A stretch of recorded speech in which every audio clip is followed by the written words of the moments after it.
My parents looked me straight in the eye and told me there wasn't enough room for me on our annual Lake Havasu trip. I thought I'd misheard, waiting for a laugh, but it never came.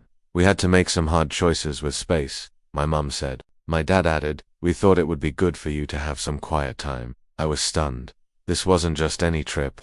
It was our summer tradition, the one thing that had always held strong. And I wasn't some distant relative, I was their son. The anger hit me the moment I walked out. It wasn't about the trip itself, but what it implied. I was easily disposable, an afterthought. A week later, it got worse. Jackie's Instagram story popped up, her and Jack in matching shirts, laughing on a boat, holding ridiculous margaritas. I scrolled through more photos, my parents, Rachel, Uncle Mike, and then, a kid I didn't recognize. A quick search revealed, he was a 14-year-old son of a family friend, apparently needing a break, so, there was room, just not for me. The final blow came when my mum posted a group photo on the boat, all tanned and relaxed, captioned, grateful for every one of them. I stared at it, then logged out. I didn't call, didn't ask, didn't let them know how I felt. If I was so easily forgotten, maybe it was time they felt the same. That night, I remembered the joint credit account. It was meant for emergencies. A deal we made because I had the best credit. We agreed it would be used sparingly and paid off monthly. That was a lie. For the past year, I'd watched charges pile up. Gas, groceries, travel bookings, even Amazon orders that clearly weren't mine. I'd paid off most of it to protect my own credit score. Now, they were sipping drinks and posting gratitude while I was footing their bills. I logged in, clicked freeze, and logged out. No warning, no text. The call started early the next morning. My dad, then Jackie. Why did you freeze the account? We're stuck in the middle of nowhere. I ignored them. By the time I returned home, I'd missed 27 calls, and texts were flooding in. My mum even tried emailing. I didn't open it. Instead, I sent them exactly $1 via Venmo with a note. Sorry, I don't have any money for you. Then, I turned off my phone and took a nap. They returned the next evening. I knew because I'd been tracking them on the shared Find My app. At 7:43 p.m., frantic pounding erupted at my front door. Thor, my dog, bolted, snarling, through the peephole. I saw them, my entire loving family, back from their perfect vacation. Jackie was mid-rant, my dad pacing, my mum looking rehearsed. Jack stood too close to the door, ready for a fight, which almost made me laugh. Andrew, open the door, my dad yelled. The moment I cracked it, they shoved their way in. Thor lunged at Jack, barking furiously. Get control of that damn animal. Jack yelped, jumping back. He's trained to hate freeloaders, I retorted. They didn't laugh. My mum launched into a lecture, calling me irresponsible and cruel for freezing the account, saying I endangered the family. My dad called me a spiteful little kid. Jackie, who'd posted endless grateful heart captions, accused me of making them look bad. Aunt Rachel shamed me. Then Jack, who'd been around for barely a year, stepped forward.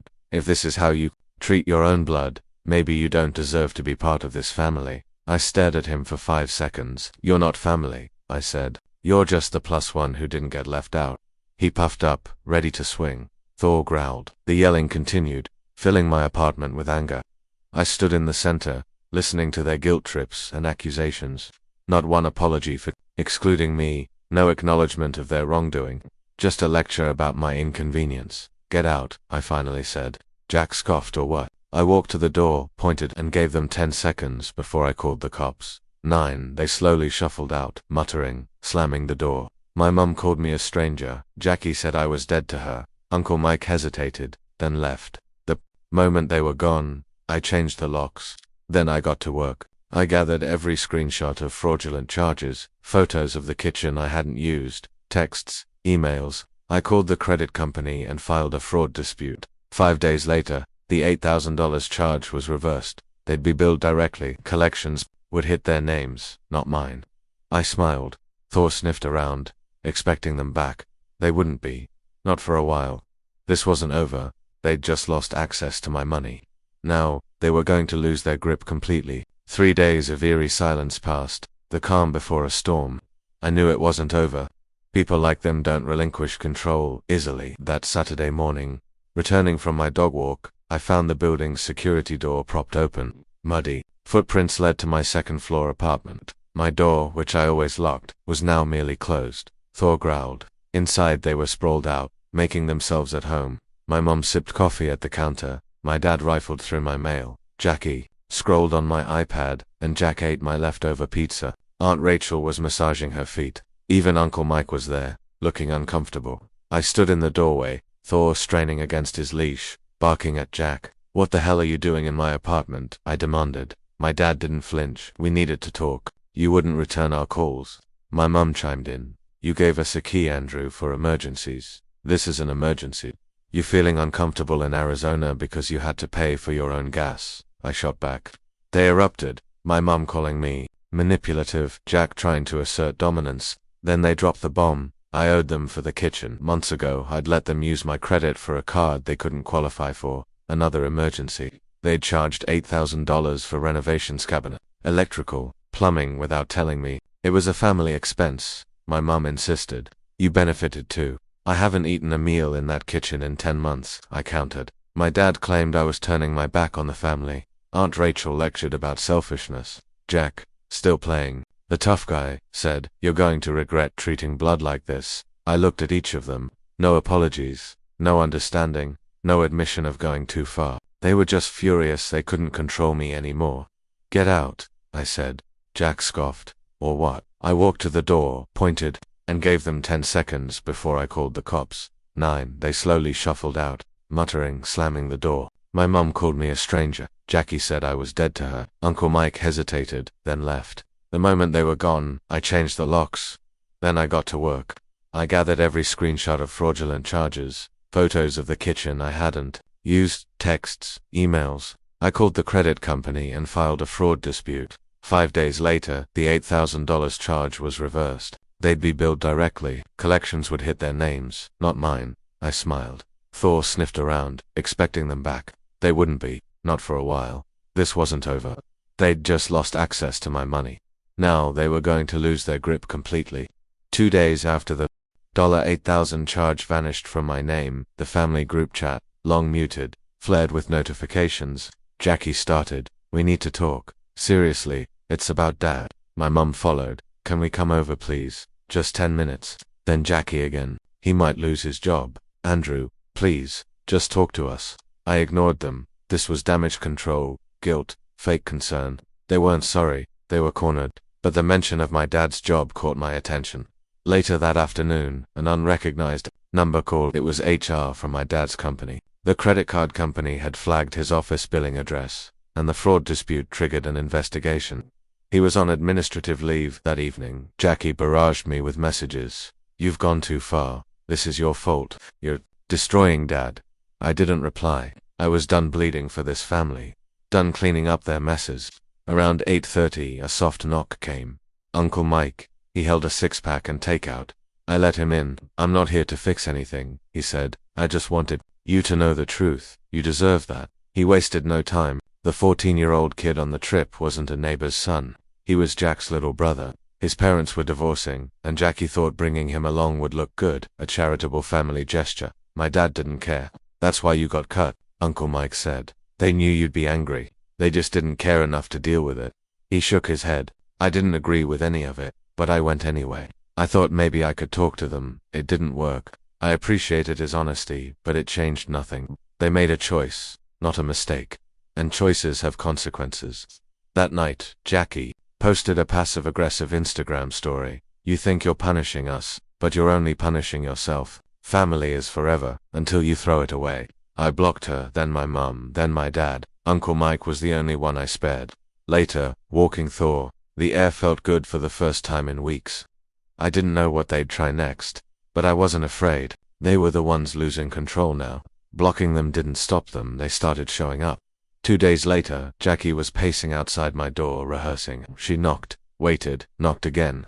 I didn't open. She slipped a note under the door. "You're not acting like family. You're acting like a stranger with a grudge. Be better." I crumpled it. The next night, my mum sat in her car outside my building for half an hour, staring up at my unit. I noticed. I still didn't care. By Friday, the silence felt calculated. Then, a text from an unknown number. "Jack, you might want to check your credit report. Don't worry, this wasn't me, but I warned you. You started this." He was trying to rattle me, but "this wasn't me" made me pause. I checked my credit monitoring app, new inquiries, a home improvement store, a contractor supply chain. all under my name. They weren't just maxing out my card.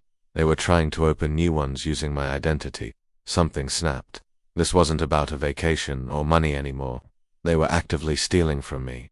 I didn't yell or storm over. Instead, I printed everything. Fraudulent credit applications, texts, the kitchen invoice, HR contact logs, email threads with the credit company. I dropped the stack in a sealed envelope at their front door. No note. Let the facts speak. Around midnight, Uncle Mike called. No greeting, they lost it. Your dad's talking about pressing charges for harassment. Your mum thinks you're trying to destroy the family. Jack's feeding them poison. I didn't respond immediately. Then he said, I think you should stop answering the door, not just for now, for good. Why? I asked. He sighed. Jackie said something tonight that made the room go quiet. She said you'd ruined everything, and the only way to make you pay was to ruin something of yours. What does that mean? I asked. I don't know, but it didn't sound like a threat. It sounded like a plan. I looked at Thor, sleeping peacefully. I'd had enough. 3 days passed in eerie quiet. I didn't relax. I locked my door even when home. Thor stayed by my side, and I checked the new security camera above my door nightly. Then, at 2:17 a.m., my phone lit up. Motion detected. Front door. I opened the feed. Jackie, Jack, and my mum stood outside, with garbage bags, one with shredded paper, another with tools. I watched as Jack jammed something into the keyhole. I called the police immediately. No warning, no hesitation. They didn't get far. By the time the first officer arrived, they'd broken off part of the lock and spilled glue in the keyhole. Someone probably, Jackie, had tried to superglue a sign to my door. You don't deserve to live alone. When the cops asked if I wanted to press charges, I didn't hesitate. Yes, they were detained. My mum begged. Jack claimed it was a prank. Jackie stood silent, arms crossed. I signed the report. That was the last time I saw any of them.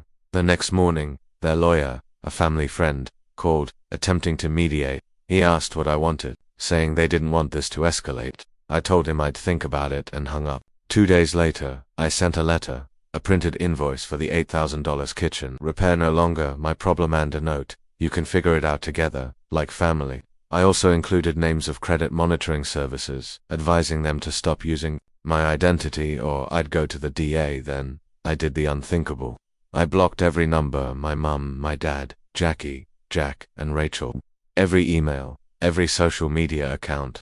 I deleted the family group chat entirely. Uncle Mike was the only one I spared. Weeks passed. One night he called. They said, you're not their son anymore, he revealed. Your mum said she has one child now, Jackie. I waited for regret in his voice, but it wasn't there. They'll never say it out loud, but they know they screwed it all up. You were the only one who ever showed up for them, paid for them, cleaned up their messes, and they chose someone else over you. I'm sorry, Andrew. After a long silence, I told him, I'm not angry anymore, but I'm done, and I meant it. I still live in the same apartment. Thor is still here, still hating everyone but me. I started taking weekend trips alone, no matching shirts, no group photos, just peace. Occasionally, I see their faces on local news or tagged in photos from some event. I scroll past them like strangers, because that's what they are now, and I'm fine with that. 2 weeks passed, and life finally felt normal. I'd changed credit cards, updated passwords, and installed a new lock. Thor and I settled into our routines. Morning walks, quiet evenings, zero family drama. I was finally sleeping through the night. Then, something strange happened. A handwritten letter arrived, no return address. The handwriting was familiar, but not from whom I expected. It was from Evan, the 14-year-old kid from the trip. Hi Andrew, it began. I know you probably don't want to hear from anyone connected to them, but I had to write this. I didn't understand everything in Arizona, but I do now. I thought they were helping me. Turns out, they just wanted me there because it made them look good. I didn't even want to go. I asked where you were, and your sister told me you were too dramatic to be invited. Just wanted you to know. It didn't sit right with me then, and it really doesn't now. No address, no phone number. It caught me off guard. Evan had been a symbol of my insignificance, but now he was writing like an adult, saying what my own family couldn't. 2 days later, another message arrived, an anonymous email with a burner address, just an attachment. It was a screenshot of a private group chat between Jackie, Jack, and my mum, named Clean Sweep. The timestamps were from just before the glue incident. They had planned it, how to get in, what to say if the police showed up, even who would bring the bags. It was disgusting, deliberate. The email ended with one sentence. I thought you should see what family really looks like.